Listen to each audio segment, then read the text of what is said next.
Hello, everyone. Happy Sunday and happy Father's Day. Happy Father's Day to you, John.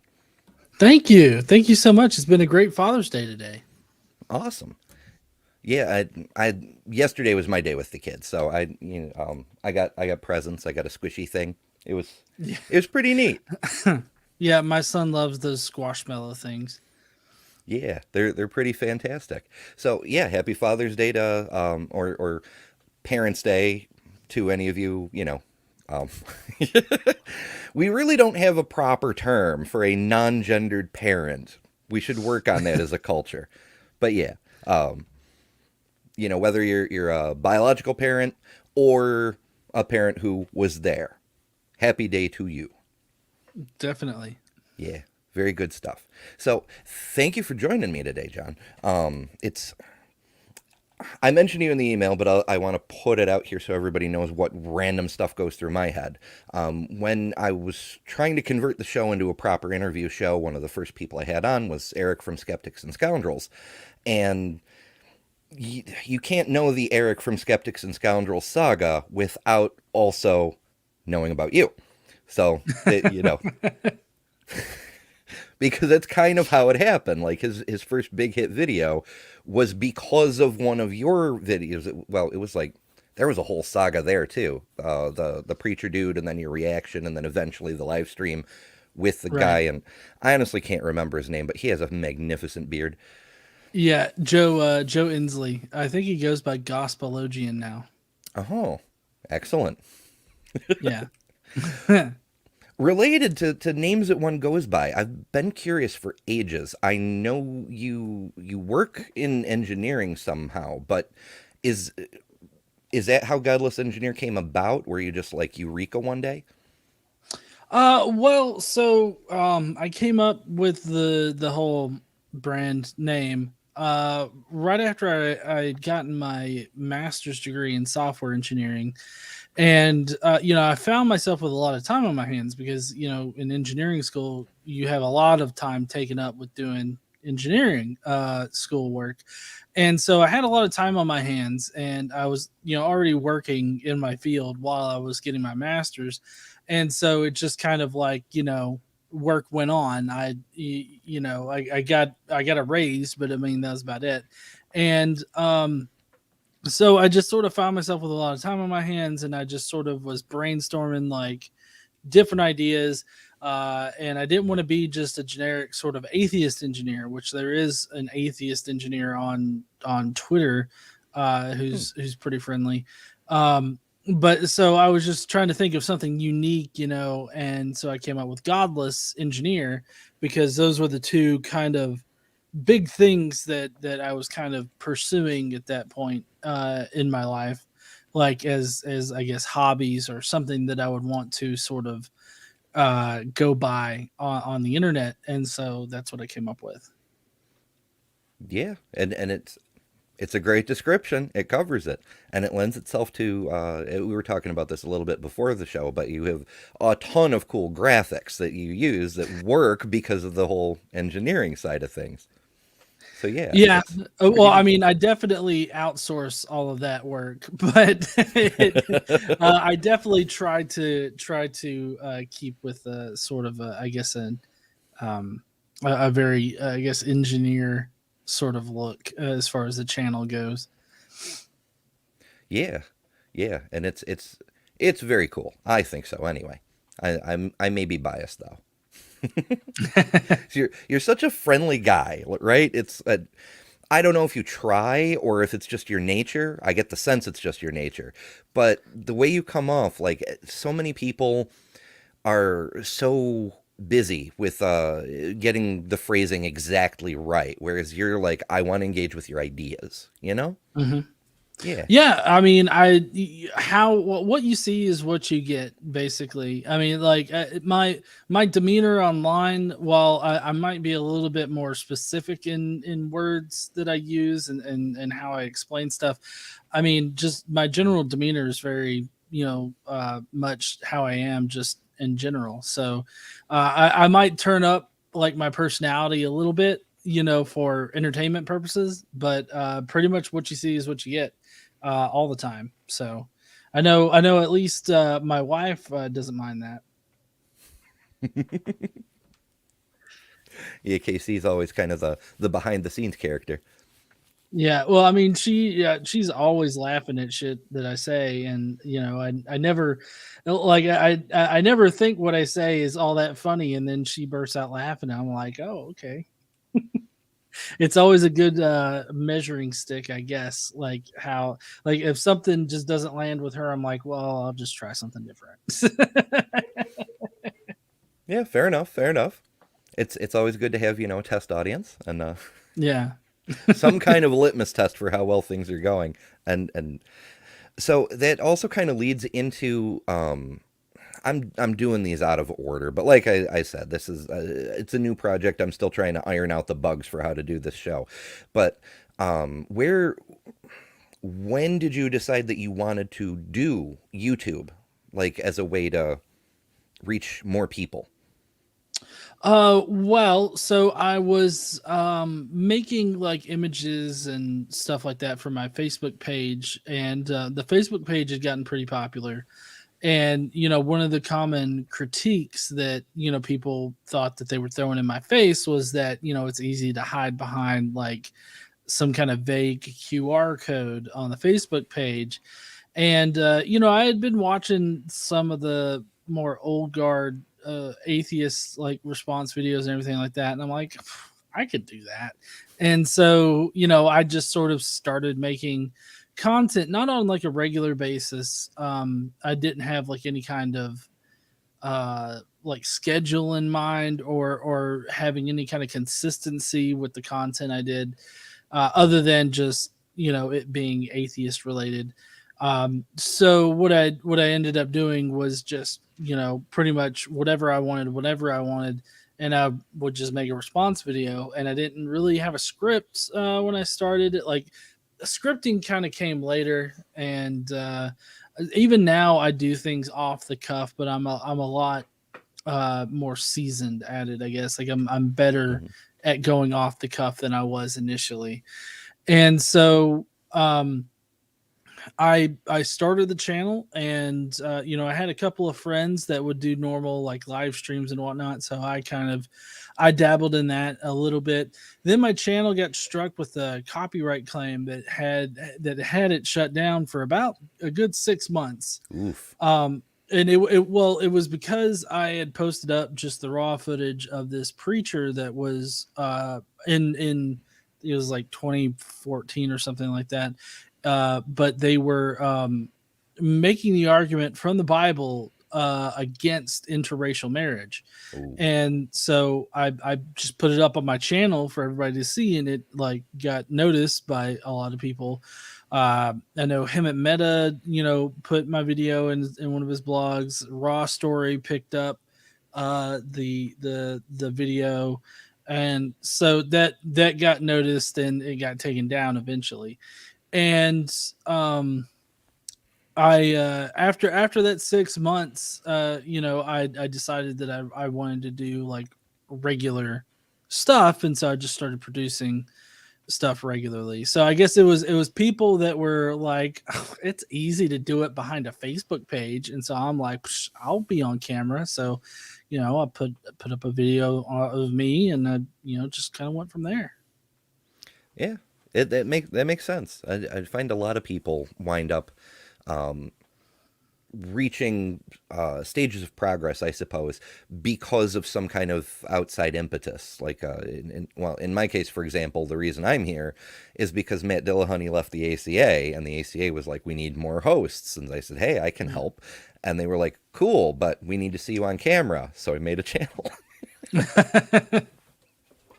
So Okay. it's random stuff. And as it turns out, I never actually did anything with the ACA. I was supposed to go on secular sexuality, and then they canceled the show right before my episode. So I'm like, oh, Oh okay, wow.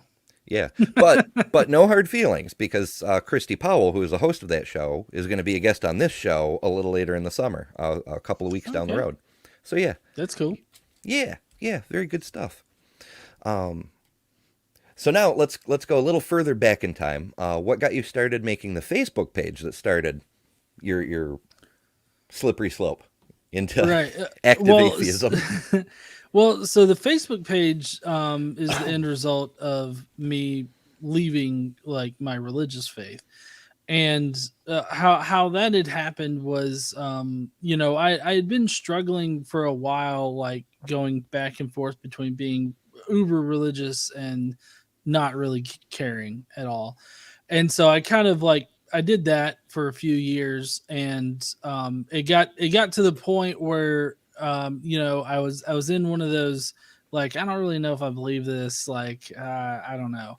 And one of my friends was like, well, if you don't believe in the Bible completely, from cover to cover, as literal truth, then you're not a real Christian. And, at the time, I didn't know that that was a straw man. Well, not a straw man, a no true Scotsman fallacy. And I didn't know about that. But, when he said that, I was like, well, I guess I can't be a Christian then, because I definitely don't believe that. Like, there's some Mhm. ridiculous stuff in the Bible. And I didn't even like, um, breach the surface of all the crazy stuff that's in the Bible. I just generally knew about some of the crazier things that appeared in the Bible, and I was already like, well, I guess I can't be a Christian. And so I went from there, and I just sort of did a real deep introspective look into what I believed, why I believed it, and basically just applied reasonable and I guess analytical skepticism to my religious belief. And I kind of made some decisions like, well, I don't believe in, at the time I had somebody mention psychic vampires to me, and I'm like, I don't know about that. And so I tried to apply the same kind of skepticism that I levy at like that kind of woo stuff that I did to Christianity and Mhm. my own particular beliefs. And so, like, requiring evidence that supports your conclusion, and logically and rationally thinking your way through your beliefs and all that kind of stuff is kind of what I used. And so I just sort of spent this time like really looking at both sides of the argument, listening to atheists, listening to religious people, listening to a lot of debates, and finally come to the conclusion that I just simply didn't believe anymore. Like, I just and I found out that I never really was all that hardcore of a believer. Like, I always thought that I should be more religious, or I should, like, I guess, believe in God more or harder, or be a quote unquote better Christian at times. And so, like, that's those would be times when I would be like uber religious. I'd like go to church, or I'd go to the youth services, and I would pray, and I'd do all those things. And I just eventually I was just like, I just really don't care. And so I'd go out of it, and then I'd feel guilty again about not caring about it. And so it just constantly moving back and forth. Well, once I finally left, I was pretty excited about this whole new idea of life without God, or at least life without religion. And I started communicating my ideas online on Facebook, like Facebook pages, Facebook groups, and all this other stuff. And a number of my family members, they caught wind of it. They saw me replying to a couple of Facebook pages, and they didn't like how Mm. the things that I was saying. And so I got contacted by one of my other family members, like, hey, these people have like deleted you because of this. You might want to tone it down. And so in order to keep peace in the family, or at least not have more people like unfriend me, I just made a Facebook page, and then I pretty much just stopped using my profile. Um, Other than to post on the Facebook page. And so that's kind of how it came together. I just sort of made the Facebook page, and this was back when, of course, now I think as a Facebook page you can comment and you can go into groups and all that. So they've kind of like um, provided more of a way for a page to interact with the rest of Facebook. But there was a time when Facebook stopped allowing pages like to act like you couldn't like comment on other Facebook pages or something. I don't know. Mhm. And so that's when I kind of moved to Twitter. At that point, I was like, well, if I can't, interact as Godless Engineer, then I'll just go to Twitter. But for the Facebook page, I just simply made the Facebook page. This was around, the 2012 timeframe, after I graduated from college. And I graduated and made the Facebook page, and I just pretty much I posted memes that I made, and memes that other people made, things that I thought were something that people should really consider or think about, and also funny things. Like I tried to be, funny about different stuff. There's this one meme where what I did was, this was during the Bill Nye and Ken Ham debate. I Mhm. had taken Ken Ham's head and put it on this 1980s like cartoon of this like wizard warlock guy who's got two energy streams coming out of his hands, and it's like, it's magic, I ain't gotta explain shit. And so that's what I put on the meme, and like I still see that one being shared around like randomly um out there. So it, there's been a few really good memes that I made for the page. I still make memes for the page. It's just not as much as I used to. Another really popular one from the page was, I took a picture that I found online of a Mormon church, a Mormon temple, and I just sort of like summarized how the Mormon church came to be in the bottom third of it. And people just went crazy over that, and I've seen it posted everywhere too. So but yeah, I think I've thoroughly answered the question at this point. It's all good. It's all good. It's, I mean, hell, everybody loves memes, and it's interesting that you mentioned the Ken Ham thing, because when you started and you were saying that you had a friend who told you, if you don't believe the entire Bible literally, you may as well not believe any of it, and that's shtick that Ken Ham still peddles today. That's the whole point of his Answers in Genesis thing, is the whole Bible has to be literally true or none of it is. Oh yeah. Hmm. It's an interesting perspective, particularly looking at it as a skeptic, because the man has a point. Like, as Godless Granny puts it, Jesus was if he did exist, he was a rabbi, so he believed the Old Testament. Now that we know that there was no global flood, and the exodus from Egypt didn't happen, and all these other things are just totally either spun out of whole cloth or just plagiarized from other tales that preceded them. Jesus believed the Old Testament, so either he wasn't actually God, or I'm phrasing it badly, but I think you get where I'm going with that. Like, if he were Yeah. real, he has to believe stuff that, as the Son of God, he would know isn't true. Yeah, and I mean that's one of the sort of core ideas that William Lane Craig has been peddling here recently, is that, if we're going to sit here and believe that Jesus was God, he was omniscient and omnibenevolent and all this other stuff, then these other things from like the Old Testament, they have to be true, regardless of what like external evidence says. It has to be true that that like Adam and Eve existed, as portrayed in the Old Testament, or the Exodus happened, or all these other things, because obviously Jesus is portrayed as believing in the Old Testament as history. And so that from that point of view, you have to either believe those things happened despite all the evidence against them happening, or you have to admit that Jesus either wasn't God, or God's not omnipresent or omniscient. And Mm. so it's kind of a tough position that you kind of get put in right there. And I mean, once I started, but when I was a believer and I was trying to figure out what I believed, finding out that like the Exodus most likely never happened, or any of the various things that supposedly happened in the Old Testament, like the things that you would think, oh, why would you even lie about that? And you find out that they're not like true recollections of history. it's kind of like, well, what in the Old Testament is true?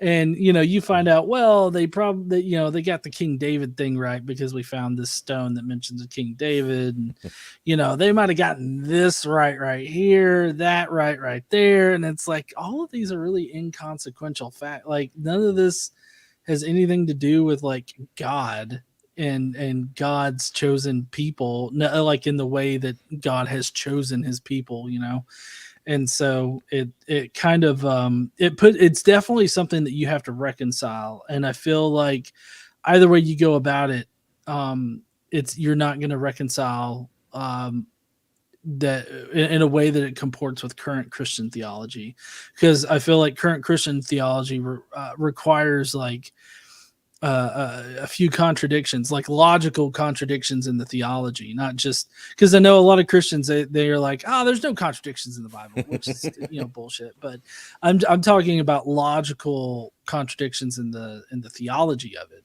So Yeah, like problem of evil kind of stuff.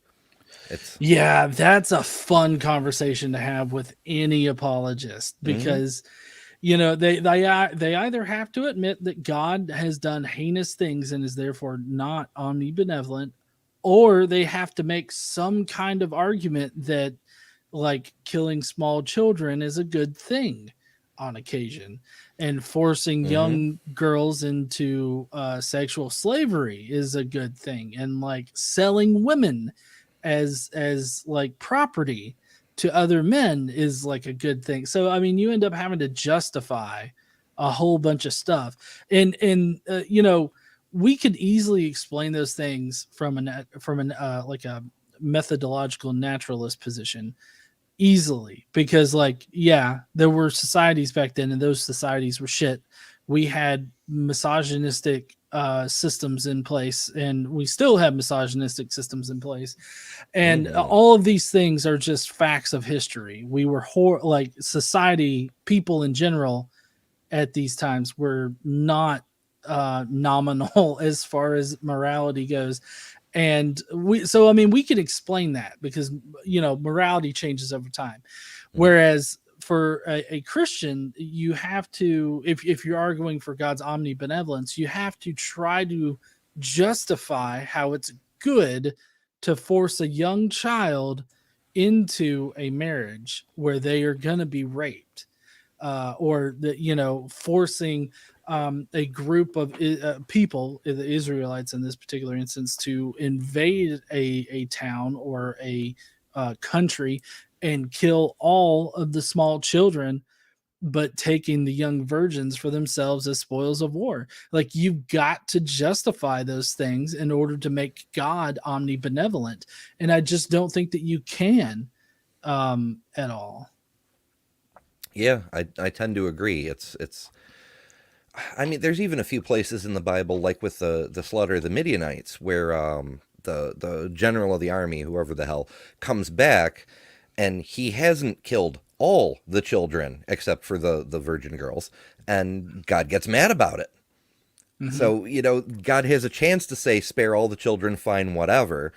But no, he says, no, I expressly told you to kill the baby boys too, Yeah. And what can you do with that? What are you supposed to do with that? Well, I mean, and the problem is this whole idea that God's supposed to be omnibenevolent, and I mean, I think that is the big thing that throws a wrench into it. Is this idea of God is good all the time and all the time God's good, because it's very obvious that God is not good all the time as we would define like the concept of good. Yeah, it's very rough.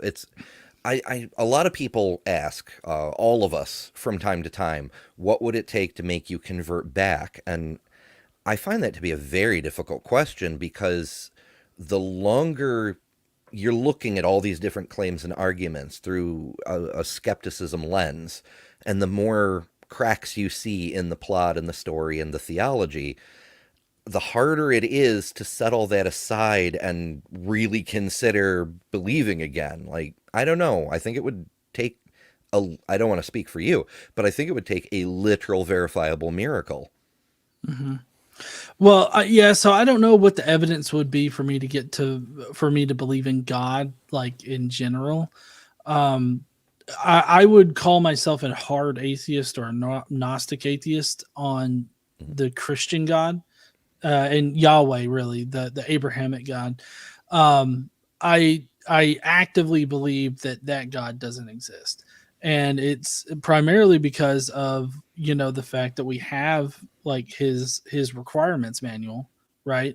The Bible, either the Hebrew Bible or the Holy Bible or the Quran, any one of those. And we have those, and if those don't comport with reality, then that description of God just simply can't exist. Because I mean, anything that we have, it has to comport with reality and how reality works. And we're not talking about like some kind of debatable area of scientific discovery where we're just not sure about these things. There are just matters of history we in fact know are either not possible or did not happen. And so like a good example of that's just Exodus in general. Like as a matter of history, we know that the Egyptians didn't use Israelite slave labor to build pyramids or to build sculptures or anything like that. We know that to be true.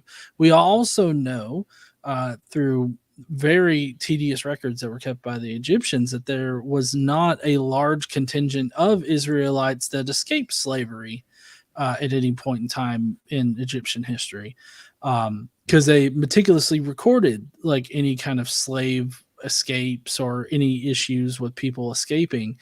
And so we don't have any of that. There's also the physical impossibility of splitting the Red Sea. In order for God to do that, because in the Bible it describes kind of like a wind tunnel almost, that Moses uses his staff in order to split the Red Sea, but it was God parting it with the winds, and it just doesn't make a whole hell of a lot of sense. I mean, you would effectively have this like massive wind tunnel, and anybody that stepped in that wind tunnel would have been totally pulverized on the other side, Mhm. whenever they encountered anything. And so that's physically impossible. And all the miracles in the Old Testament are physically impossible. So these are not like matters of like where we're in science we're still questioning, like, can you make a wind tunnel without actually like blowing all of the people inside the wind tunnel against the wall? Like, is that these are not like questions that we're still trying to figure out in science. These are like known things. This is the only way this would have happened, and that's not how it would have happened. And so for me, I'm a hard atheist on Yahweh. So I don't think that that God will ever exist. So I don't think that it's possible for me to go back to Christianity, but that doesn't mean that I won't acknowledge that a God exists. If you can sufficiently prove that a God exists, then I'm more than happy to acknowledge that God. But I also don't think that it requires worshiping that God. Like, I don't, if you're going to sit there and tell me, oh, well, if you acknowledge this God exists, then now you got to worship him. Who says that? Yeah, Well, that doesn't follow. yeah, these people that wrote this book right here said it. Oh, good for them. I acknowledge your God exists, but I don't give a shit about like worshiping him or anything like that. Yeah, like it makes me think of the ancient Greeks, right? There were like priests of Apollo and priests of Zeus, and they would worship their god. They'd acknowledge the others exist because that was the whole thing, but Mhm. they didn't have to, like, just because you know a god exists, you don't have to worship it. That's never been the case. Right. It's not policy. Although that does make me think of, I try to keep an eye on the side chat, and I'm really, really bad at it. But one thing did catch my attention was our friend Dr. Dino. Um, he has a question. Have you met our Lord and Satan, the Great Lystro? Lord and Satan the Great Lystro. I don't Yeah. think so. I'm not sure what that's from. So, correct me if I'm wrong, Dr. Dino, but it's there was a period shortly after the dinosaurs got wiped out when there was this proto mammoth critter that looked kind of like a triceratops and a demon had a baby. And so it's kind of like Dr. Dino, as you might guess from his name, his focus is not just counter apologetics, but specifically counter creationist apologetics. Yeah. So he kind of, I'm not sure exactly how the Leicester got brought up. I was there when it happened, but I can't lay out the story now. But So it's like kind of the like the mascot. Lystrosaurus. I think that's it. Yeah. Okay. Yeah. No, I see what you're talking about. I recognize it now. I didn't realize what it was before. But it's Oh, okay. it's a Here's the funny way to put correction. it. Before the dinos died out, it was a mammal-like reptile. So Yeah. it may be our distant ancestor. But yeah, Ah. endless fun. It just kind of randomly comes up like that. All right, up to the present. We've got through the deconversion and how the Facebook page started. What is your goal now? Like, obviously you run your channel, but like, what do you try Mhm. to accomplish with it? Well, so I try to I guess I try to give my own perspective on a lot of the conversation being had either through YouTube videos or, internet comments or whatnot. And mainly focusing on areas that are related to atheism, like atheism, obviously, but also related to atheism. So, like, I've been doing a lot of creationist and anti-creationist content here lately. I've got a video coming out tomorrow that's an anti-creationist video, and I guess I just my focus is to educate people that already don't buy into like the apologist line, people that don't already buy into their local church or any religious belief at all, like people that are doubting or people that are curious about atheist perspective on certain topics. And I use videos and stuff to sort of springboard that conversation. But I want to be a good source for people to like get a very basic understanding of why these things are not convincing or why these arguments fail. And there's a lot of great content creators out there that go deep and in depth into like the Hmm. actual science behind like the why certain creationist things are anti-science. So you've got a lot of creators that are doing that, but I feel like having somebody out there that's providing a very basic overview that doesn't get too in depth, that shows that, well, this is a ridiculous argument because of these very simple things.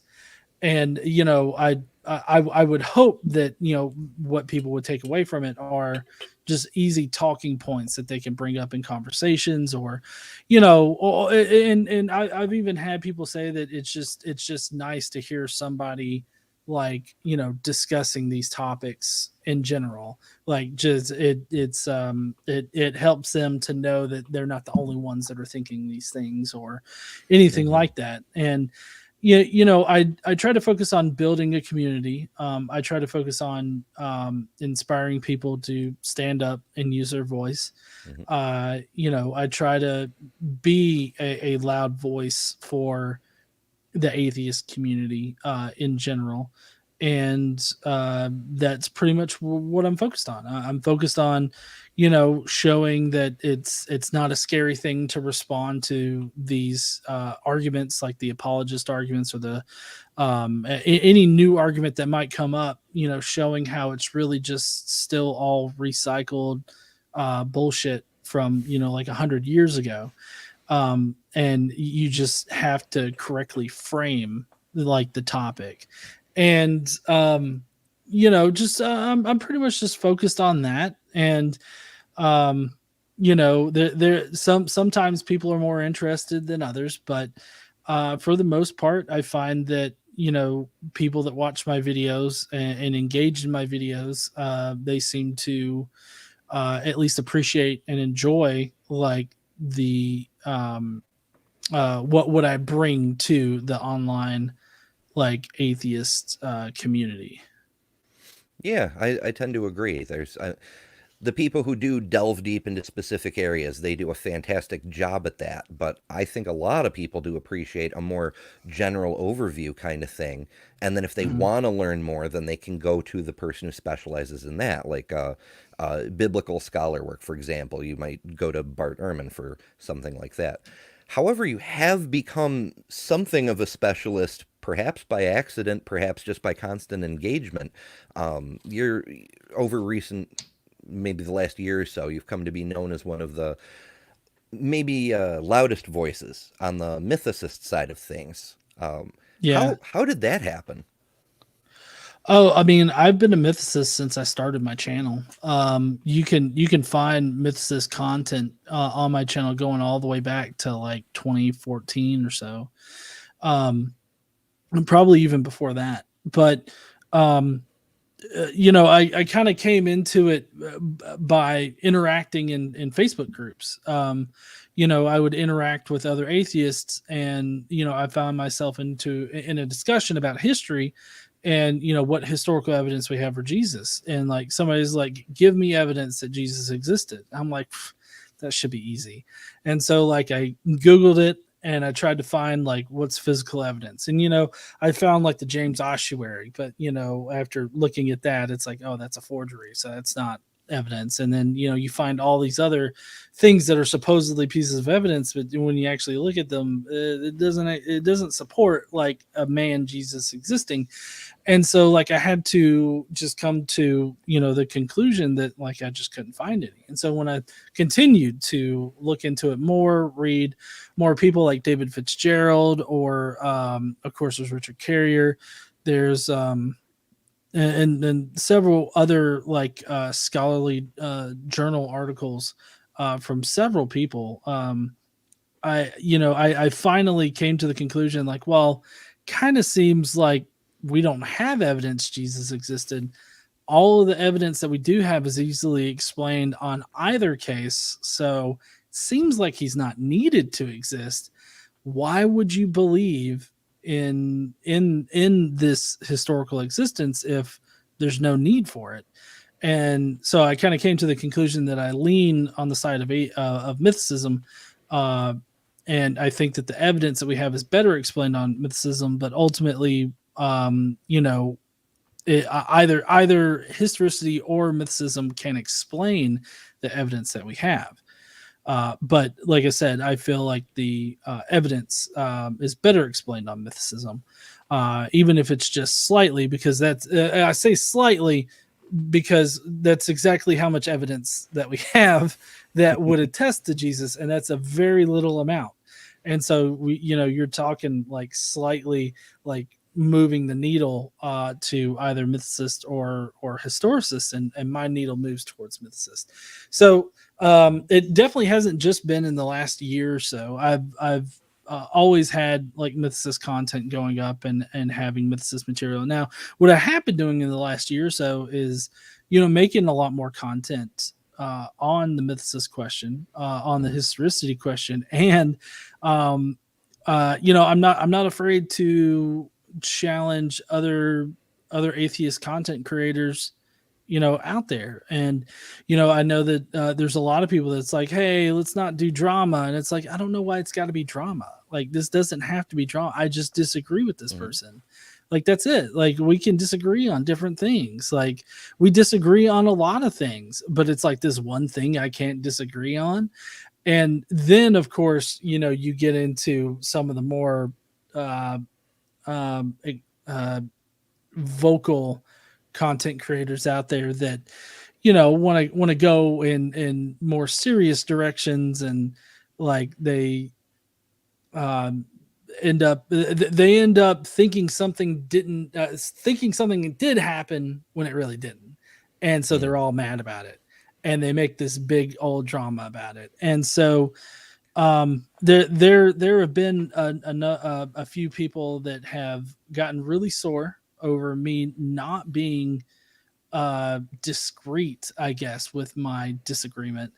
And they don't like it that, I'm not afraid to, call a spade, I guess.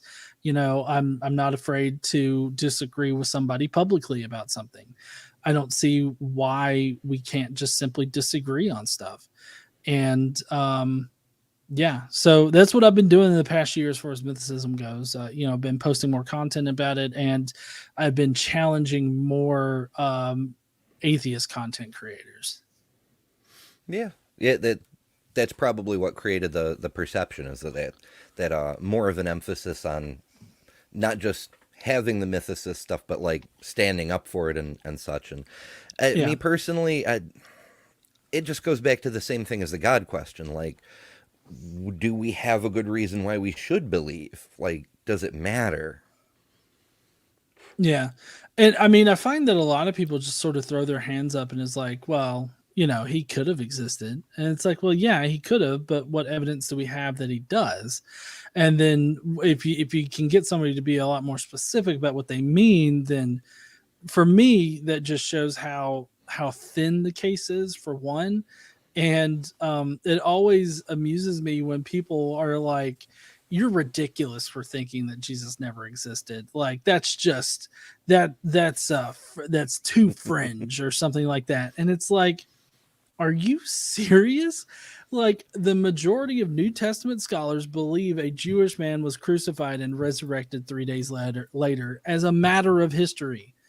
So in the New Testament scholarly like community, like that scholarship, it's fringe to think that Jesus didn't resurrect from the dead as a matter of history. Like, that's a fringe idea as far as experts are concerned on the matter, because the only people that investigate that are Christians. Well, primarily. Like, you could probably count on your hands how many non-Christians there are in the field. Now, there are more non-Christians in the field, like that are falling out of Christianity, but they're still New Testament scholars. Mhm. But the point of fact is that they still have to work within this Christian environment, and the Christians are the ones that control this academic environment. And so you have to be able to toe that line right there. And so that's why you don't find like a lot of mythicist scholars in that field, because that ultimately means, quite literally, no work for them. Because the New Testament scholars have this one party line that they definitely want to ride. They allow skeptical people in the community just because they don't want to be pegged as, just driving out differing opinions or whatnot, because that's not going to look good on the face of it. And so, they allow people to stay within the community that toe a certain line, that, a different line than like Christians will toe. But I mean, ultimately, what you end up with are people that get really emotional about whether or not a Jewish rabbi existed, when we like in historical setting, we always question whether or not somebody existed or some event happened, and we Mhm. generally have to provide evidence that those things actually happened. And while it is easy to just assume that like a Jewish rabbi named Jesus existed, that's not that's not exactly the description I would give Jesus, like that in and of itself. Like, it has to be Jewish rabbi that was preaching against the Orthodox Jews at the time, and was sentenced to death on a cross by the Roman government, and then whose followers then later believed him to have risen from the dead. And so that's kind of a very specific thing that you've got to Mhm. provide evidence for, because you could probably find a Jesus rabbi at some point. You can find a Jesus rabbi. I mean, there was a Jesus rabbi 100 years earlier under King Jannaeus, and he who had followers who pissed off the Jewish elite, and the Jewish elite had him stoned and killed. and also had his followers killed. But it happened 100 years earlier. Nobody thought that this Jesus resurrected, as far as like his immediate followers and everything like that goes. So, I mean, it's very possible for you to find a Jesus rabbi that could sort of kind of fit that bill. But I think the very specific evidence that we need to show that, like Paul and Peter and all of them, like knew a physical Jesus on earth that fits that bill. I think that's a harder case to prove. Absolutely, especially considering that there's history's riddled with composite characters like King Arthur, where you could there very well could have been a dude who was crucified named Jesus, and then another dude named Cyrus does the supposed miracle with the loaves and the fishes, and another dude supposedly walks on water, and all of these get kind of bundled together and Well, repackaged. well, no. So actually, I don't think that any of those are like could possibly come from other rabbis. All of those actually derive from the Old Testament. The walking on water derives from Jonah. What that's the whole calming of the seas or stilling of the seas or whatever, maybe that's a separate like event. But just the fact that Jesus can control the weather and everything like that stems from the book of Jonah. The loaves and the fish thing stems from Elijah and Elisha's miracles. They both have miraculous generations of food miracles, and that's the exact same thing. Actually, I know that the loaves and fish and stuff like that as a medium actually comes from, it's either Elisha or Elijah. I can't remember which one, but they had one that is structured the exact same way as the Jesus story is structured. So, I mean, I think what as far as composite individuals, like maybe, but if you think of it as if you look at the Jesus story as a typical Mediterranean hero story, we have several good examples of those types of stories. And they particularly fall in one particular class of the Raglan mythotype. And basically, this mythotype has like 22 points. Jesus matches nearly all of the points on the list. And the thing with that mythotype is that we the mythicist hypothesis allows for like 5 out of 15 individuals that match that rank to be historical individuals. So that's 1/3. 1/3 of the individuals that would meet that criteria are historical, is what we're saying, because Okay. it's obvious that you can get more than half or more points on that and be a historical person. So but given like all of the points on it, you have to assume that it's more likely that they're going to be mythological, because we have far more examples of mythological characters in the past matching particular this particular class of hero than we do that are actually historical. So what we have to do now is that we've got this class, and now we've got to find evidence that would sway Jesus into that 1/3 section that makes him makes him that part of that section of this class. And what we find is that we just don't have that evidence like anywhere in Paul's writings or elsewhere. So it takes a lot of like research into what the Jews believed, what the practices were of historians at the time, what the different influences that Christianity was under at that point in time. And what we find is that it more likely this Jesus figure, or the figure that Jesus represents, already existed in Judaism. And all they did was they placed a name on it, being Jesus, which is a divinely linked name. Jesus is, or Yeshua, is divinely linked to Jehovah.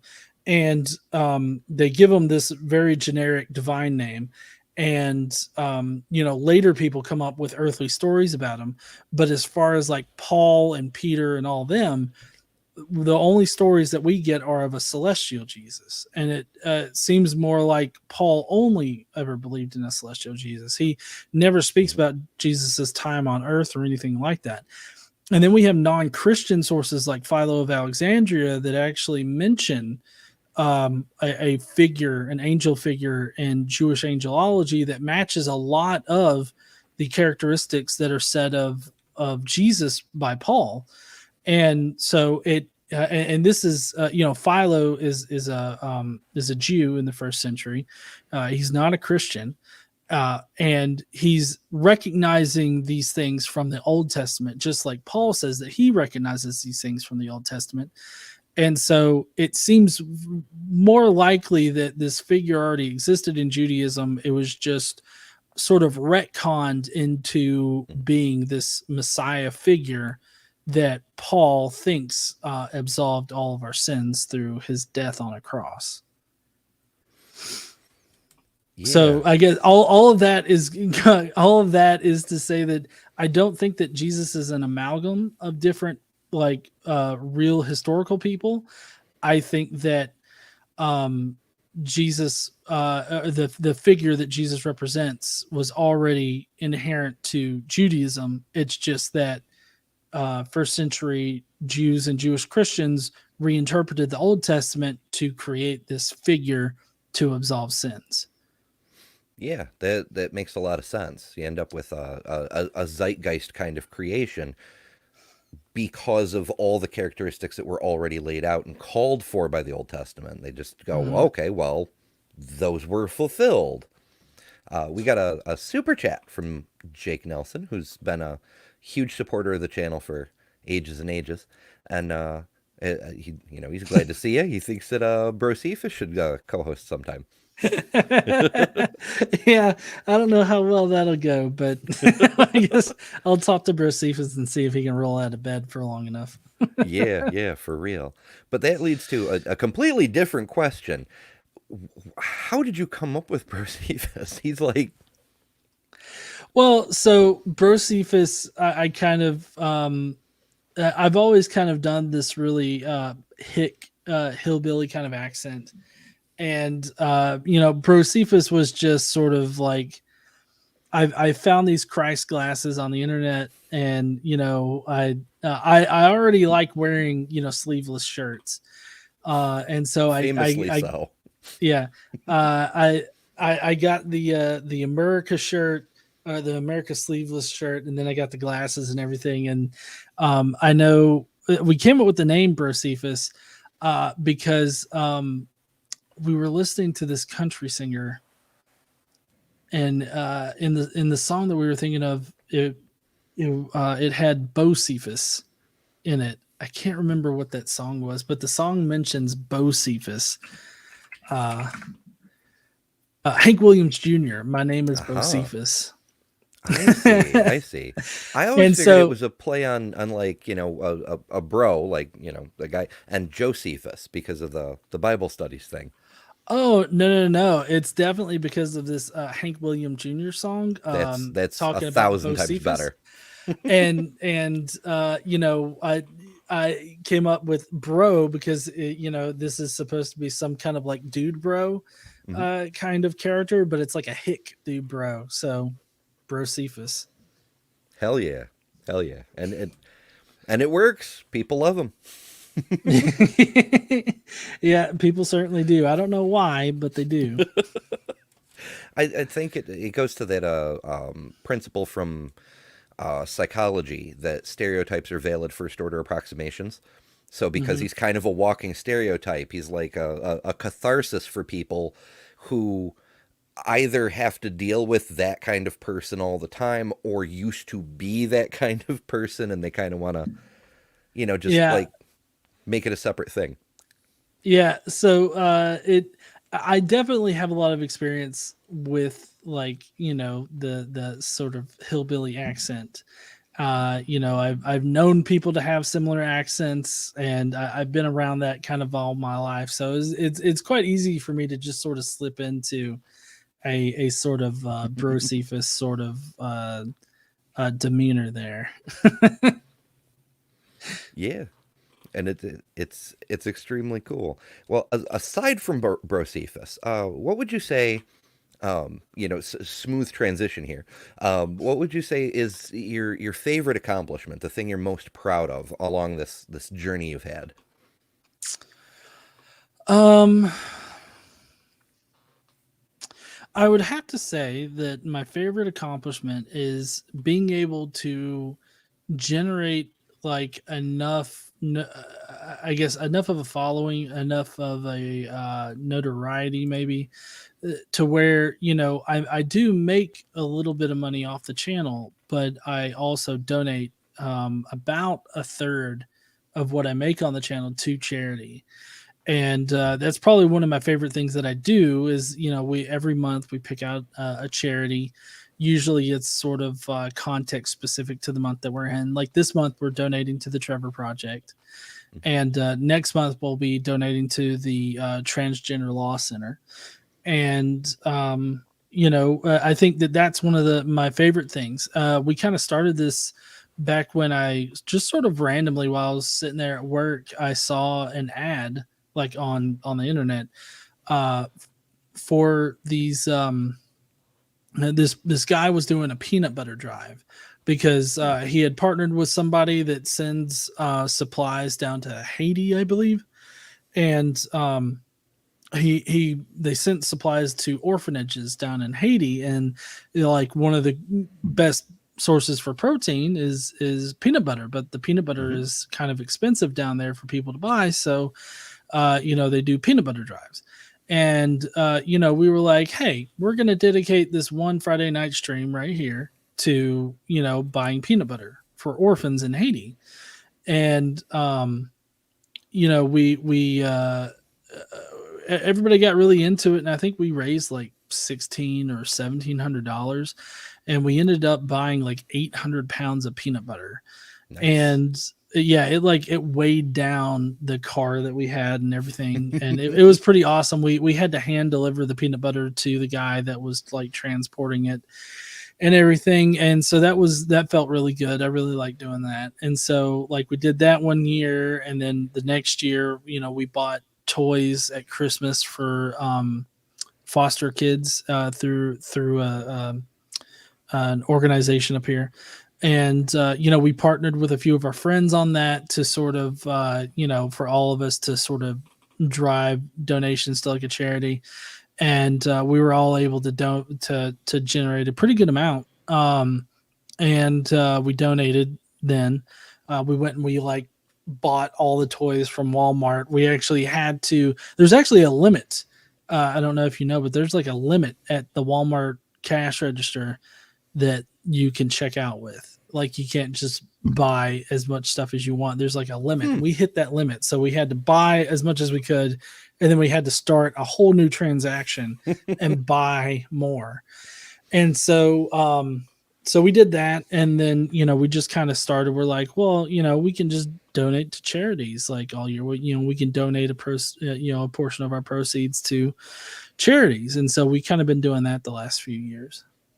Yeah, that's very cool. And I did not know Walmart had a limit. So we've got We didn't know that either, but we came up there with like 3 or 4 shopping carts full of like toys and stuff, and we just started buying. And like the cashier was like, "I'm sorry, but it won't let me add anymore. You're gonna have to finish this transaction and then start a new one." And we're like, "Okay." a whatever. It's yeah, yeah. So Eric dropped by. We Yeah. were talking about you a few minutes ago. Were your ears burning? He It felt a happens. It disturbance in happens. the force. Yeah. And Jake says Pride Month. Apparently you're now officially the coolest Southerner ever. Yeah. Yeah, we've always been pretty supportive of the LGBTQ community. We've always been really conscious about that community and the struggles that they go through. So It's it's been awesome to be able to donate. I think last year we donated to Trevor Project and the Transgender Law Center, and we're going to continue doing that this year. Yeah. Whenever it comes up, I have to change my background to the pride flag. So it's I have so many things. I've got my rainbow flag up on top of my bookshelf. I've got my transgender flower clip. It's technically a hair clip, but I don't have enough hair to clip it in my hair, so I clip it to like a button loop or whatever. Yeah, I've got accoutrement, but the only thing I can reach is the button to change the background. So that's what I do. It's it's an adventure. But speaking of charities, there's another thing. Many of our friends and people that we talk to frequently appear over on the line, which is doing a fundraiser for Recovering from Religion Foundation next Saturday, I do believe. Yeah, And most of the hosts are involved. Yes. yeah, I'm going to be involved. I'm not exactly sure when I'm going to be doing this, but I haven't been contacted about when yet. I know that after this interview right now, I've actually got to record something for Jimmy and get that to him real quick. So I'm gonna have to do a little bit of recording after this interview. But yeah, so I'm gonna be helping out with that. I think it's this Saturday. There's already a live stream up for it. I've been promoting it, like on all my premieres, and my I put it as the auto direct for like any of the premieres or live streams that I've had. Oh, that's a good idea. Yeah, I'll just drop it in the chat because Jimmy actually gave it to me over on Iron Ross show. Well, he gave it to everybody who was in the group, but I'm like, I'll promote. My channel's tiny, but I'll still put it up. So Yeah. it's we all do what we can, and it's a really really good cause because what RFR does is nobody else really can do it. Secular therapists, it's more than just a therapist who's secular. It's therapists who know how to help people with deconversion and all the various questions, families not wanting to talk with you anymore, and all these various issues that come up that a regular therapist just isn't equipped to handle. So it's a really important thing, and they've got a big goal. I think it's 25,000 this year. So it'd be really cool if collectively the internets could make that happen. Yeah, that would be really cool. And I know the things I've got to record are going to help them promote it. So I'm really hoping that they can reach their goal. If anybody can do it, I think it's Jimmy. He's definitely got the reach. The potential is there. It'd be really really really nifty. I know there's channels with bigger audiences, but like regular active engagement type stuff, it's just unreal the kind of efficiency, I suppose, like subscriber to viewer ratio that he's got going on. It's really good. So yeah, but that stuff aside, what other goodies have you got coming up these days? Well, I mean, like I said, I've got tomorrow. There's somebody had put out kind of recently, I guess, 10 reasons why evolution's false, and so I kind of go through those. Well, I go through the first 5, and then I got to record the next 5. And then later on this week, I've J. Warner Wallace a while back did a "Is Jesus a Copycat Savior?"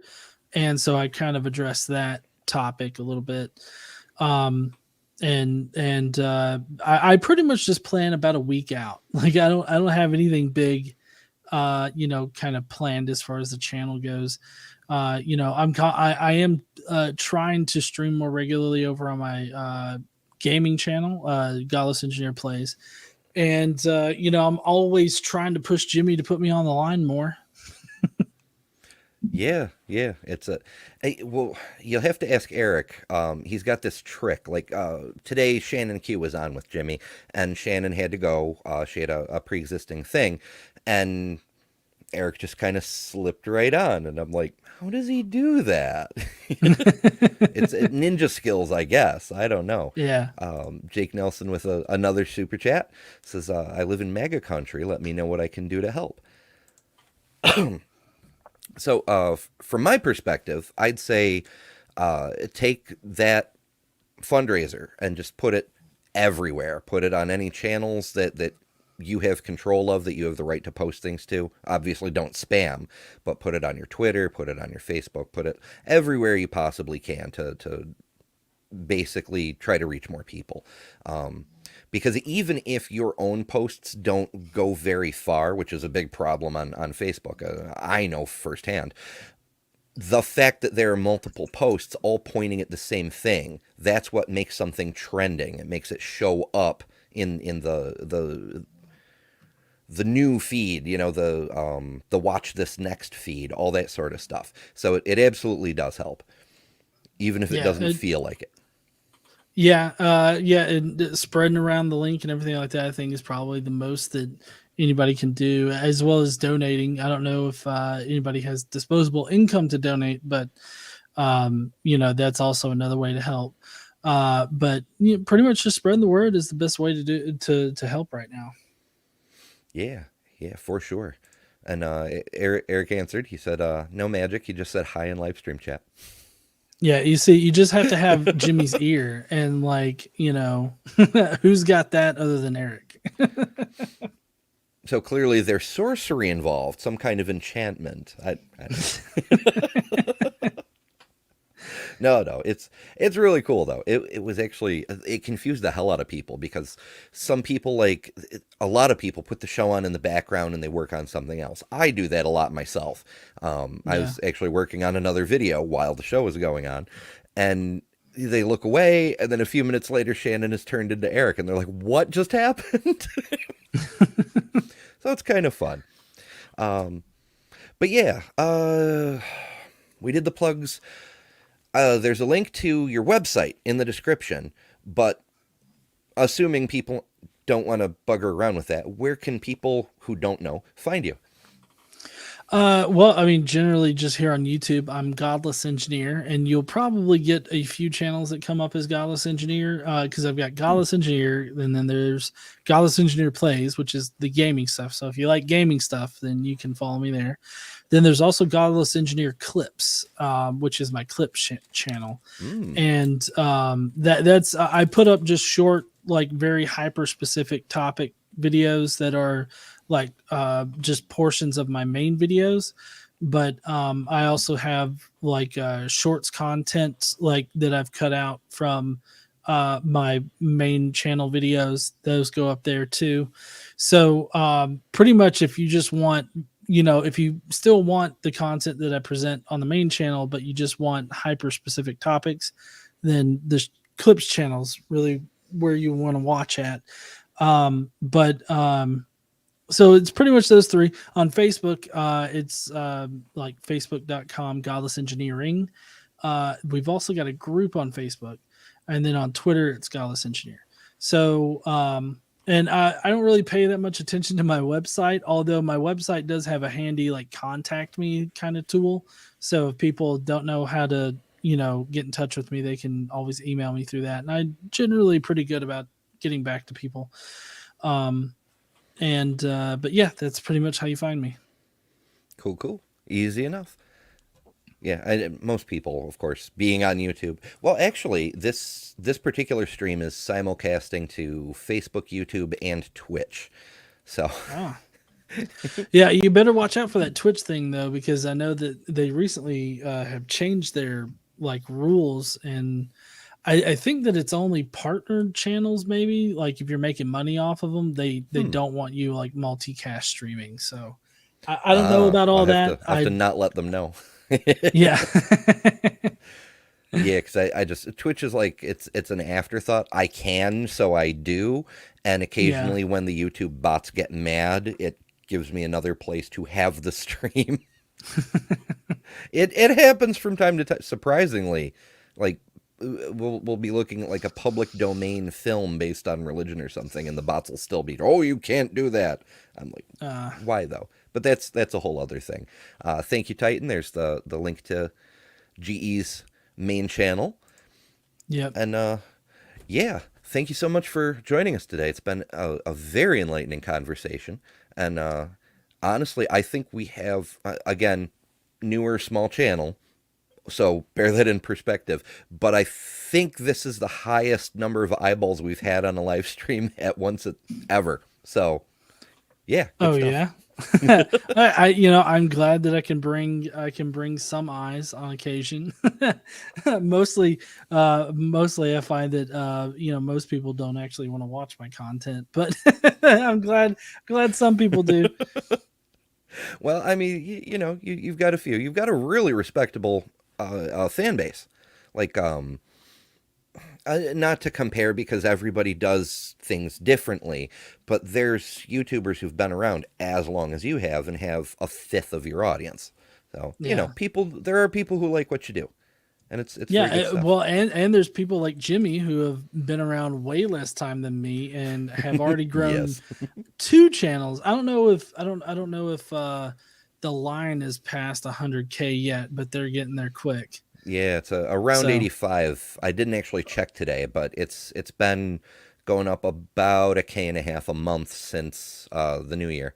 So, yeah, so they're gonna break it soon. So which I'm happy about. I'm glad. I mean, mhm. Jimmy's worked really hard on the line, and he should definitely have that kind of following. So I'm happy about it, and I mean I'm happy for the audience that I have. Definitely, I love everybody that comes to the stream, and participates either in the chat or through super chats or anything like that. It's always a good time. Oh So yeah, regardless, absolutely. I still have a fun time. Yeah. And that's exactly it. Is that you got to have fun with it. And I try to catch your streams whenever possible, and it's just so relaxing compared to so many other streams because you can just vibe there, and that's Yeah. really nice. Well, that's good. I'm glad because that's kind of the community that I want to build, is just sort of an easygoing, relaxed community where people can feel safe to talk about whatever topic that we're talking about that day. So I'm glad that people feel that way. Yeah. And we got one more.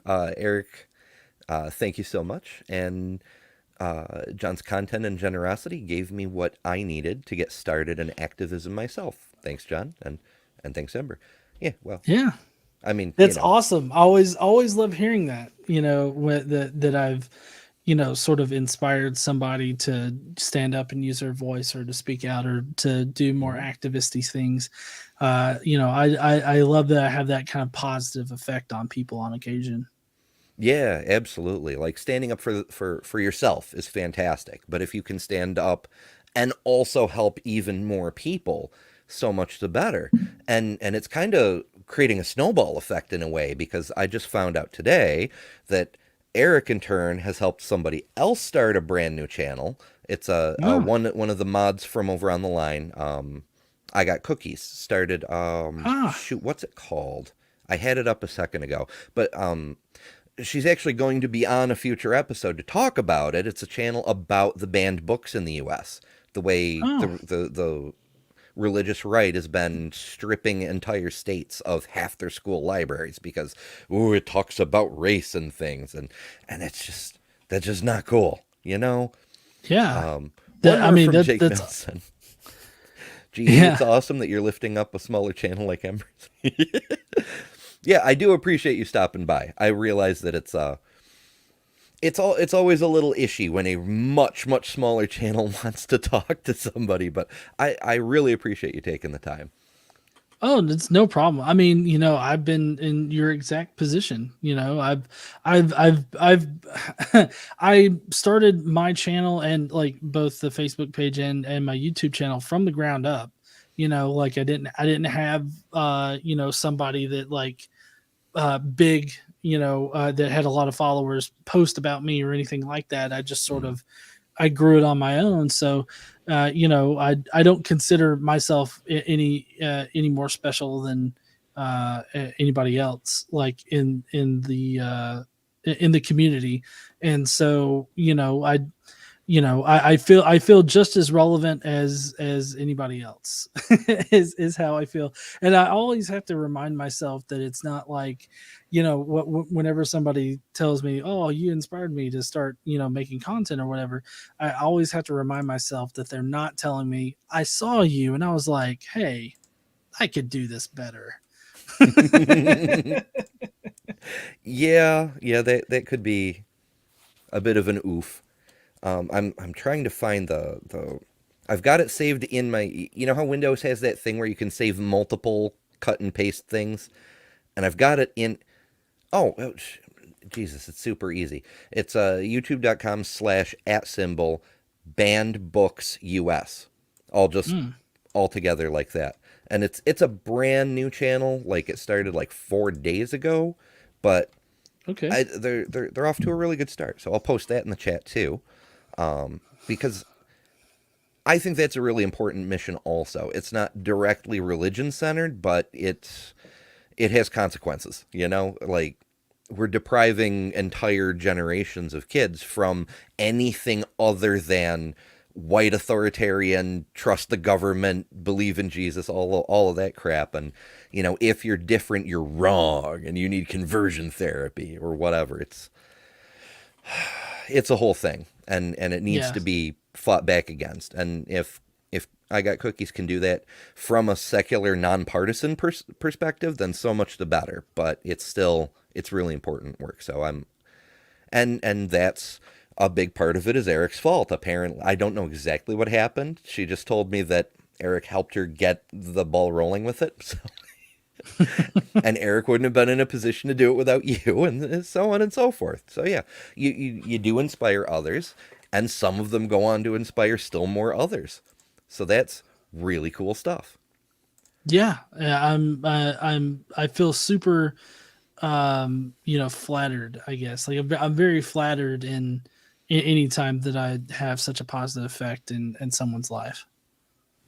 Yeah, I mean, well, that's what we all hope for, right? Like to just make a difference, a measurable difference that will outlast us. Hmm. It's kind of like the ultimate goal. As if life has a purpose, that's pretty close, I think. No, yeah. I mean, I definitely can agree with that. Yeah. Alrighty. Well, enough fluffing up your ego. I know you've got recording to do, and as much as I love hanging out with these guys, the people in the chat, they're some of my favorite people on earth. We don't want to make like a supersize episode either, so we will wrap things up here. But once again, I do appreciate you stopping by. You're welcome to come by anytime you like. And if by any random chance I can help you with something, please don't hesitate to ask. Okay, yeah, definitely. Thank you so much for having me on. Yeah, it's been a really nice time. Alrighty, so I always have such trouble doing the outro when it just doesn't come to me when I'm recording. It's no problem. It's just right there. Huh. Thank you guys so much for watching. Thank you for subscribing. And as always, remember, you don't have to ban books or tell people they have to believe an entire book literally or they're not a real Christian, because you are better than religion.